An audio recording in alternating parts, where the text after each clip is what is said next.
ఎటువంటి ఆపరేషన్ లేకుండా లేటెస్ట్ టెక్నాలజీతో చిన్న ఇంజెక్షన్ తో నన్ను పూర్తి ఆరోగ్యవంతురాలను చేశారు. Elite spine and pain management centre కి వెళ్తే మీ నొప్పులకు స్వస్తి. తెలుగులో పెద్ద సినిమాలు బాక్స్ ఆఫీస్ దగ్గర పాన్ ఇండియా వైడ్ గా సత్తా చూపించగలిగే అంచనాలున్న సినిమాలు పుష్ప 2 గేమ్ చేంజర్.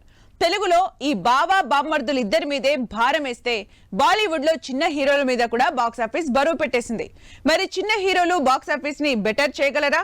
బాలీవుడ్ కూడా ఈ 9 నెలల్లో 1-2 తప్ప హిట్స్ కొట్టలేదు. కానీ రాబోయే 3 నెలల్లో మాత్రం బిగ్గెస్ట్ మూవీస్ రిలీజ్ ప్లాన్ చేసుకోవడంతో బాక్సాఫీస్ ఈసారి బాలీవుడ్ లో బెటర్ పొజిషన్ లో ఉంటుందని ఆశపడుతున్నారు. అది కాక భూల్ భులయ్యా, సింగం అగైన్ లాంటి భారీ సినిమాల మీద హై ఎక్స్పెక్టేషన్స్ ఉండడంతో ఈసారి కలెక్షన్లు గ్యారంటీ అన్న టాక్ వినిపిస్తోంది. కార్తిక్ ఆర్యన్ హీరోగా తెరకెక్కిన Bhool Bhulaiyaa 2 last year release అయి 270 కోట్లు కలెక్ట్ చేసింది. ఈసారి ఇంకాస్త డ్రామా, ఇంకాస్త ఫన్ యాడ్ చేసి సూపర్ థ్రిల్లర్ ఎంటర్టైనర్ గా దీపావళికి ఆడియన్స్ ముందుకు రాబోతోంది. దీపావళికి రిలీజ్ అవుతున్న మరో cinema Singham again. Cop universe లో భాగంగా తెరకెక్కుతున్న సింగం సిరీస్ లో వస్తున్న సింగం అగైన్ లో అజయ్ దేవగన్ తో పాటు అక్షయ్ కుమార్, రణ్వీర్ సింగ్, దీపికా పదుకున్, కరీనా కపూర్, అర్జున్ కపూర్ నటిస్తున్నారు. రోహిత్ శెట్టి స్టైల్ మేకింగ్ తో గ్రాండ్ విజువల్స్ తో ఈ సినిమా హై ఎక్స్పెక్టేషన్స్ తో దీపావళికి రిలీజ్ కాబోతోంది. భూల్ భులయ్యా 3, సింగం అగైన్ లాంటి భారీ సినిమాలతో పాటు కలెక్షన్ వైజ్ అంచనాలున్న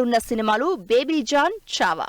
వరుణ్ ధావన్ హీరోగా తెరకెక్కుతున్న బేబీ జాన్ సౌత్ మూవీ తేరీకి రీమేక్ గా తెరకెక్కుతోంది. ఇక చావా వికీ కౌశల్, రష్మిక జంటగా మరాఠా యోధుడి బ్యాక్ డ్రాప్ లో పిరియాడిక్ యాక్షన్ మూవీగా డిసెంబర్ 6న థియేటర్లోకి వస్తోంది. ఇలా వరుసగా పెద్ద సినిమాలు, క్రేజ్ ఎక్కువున్న సినిమాలు ఈ 3 నెలల్లో రిలీజ్ అవుతూ ఉండడంతో గడిచిన 9 నెలల లాస్ ని ఈ సినిమాలు కలెక్షన్లతో కవర్ చేస్తాయన్న ఆశతో ఉన్నారు ట్రేడ్ వర్గాలు.